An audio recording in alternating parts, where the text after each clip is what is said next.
Alright, so kaya po ng machine namin mag stamping ng logo ng school.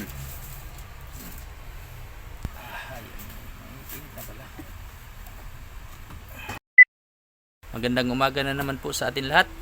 So ayan, yung gagawin namin ngayon ay maglogo kami ng aming certificate holder na 85 piraso. Ayan. Alright, si Garnix na yung sa logo. Ayan na po yan. Tapos ako na po yung sa pangalan. Ayan. So, ito po yan mga kabistake. Sa kanya tong logo, yan. Yan na po yan. Alright, pakita nga Garnix. Ayan na. Tapos tayo ang magbagsak ng pangalan ng school. Tapos year. Ayan po mga kabistake. Nilagyan ko na po ng rugby. Nag-rugby din po tayo. Ito na po yan, klitsi po ang tawag nito mga karusta. Yan, ito po yun. Sa mga nagtatanong kung pwede bang makagawa ng logo itong machine namin, pwede po. Basta yung 2 inches lang yung laki para hindi mahirap siya ibagsak.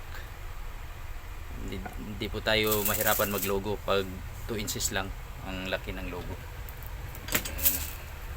Nagpapatuloy lang po tayo ng rugby para idikit na po natin yan to. So kailangan talaga tuyo siya para kapit na kapit yung rugby. Alright, tapos umpisa na tayong maglagay ng sulat. Yan. Alright.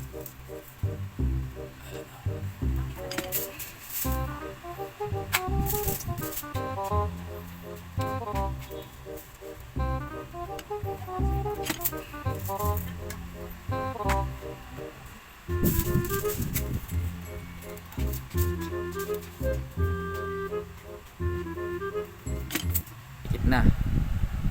Antayin lang natin siya na mainit ang machine para mag-umpisa na po tayong magbagsak. Marami-rami na itong naluguhan ni Garnix. Umpisahan na natin paglagay ng sulat.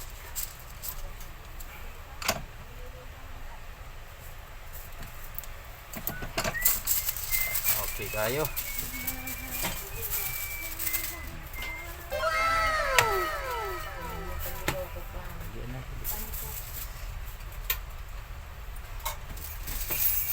Right. Sana.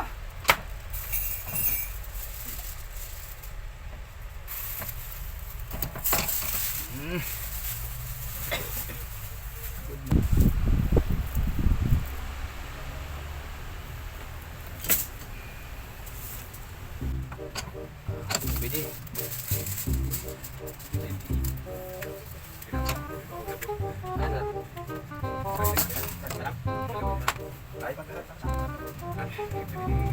Dalawang project.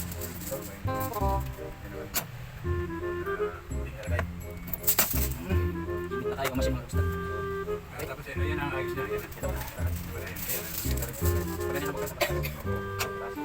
Tapos ang kulay ka. Diba? Nakarami. Napakaganda mga kabista kay. Okay kayo?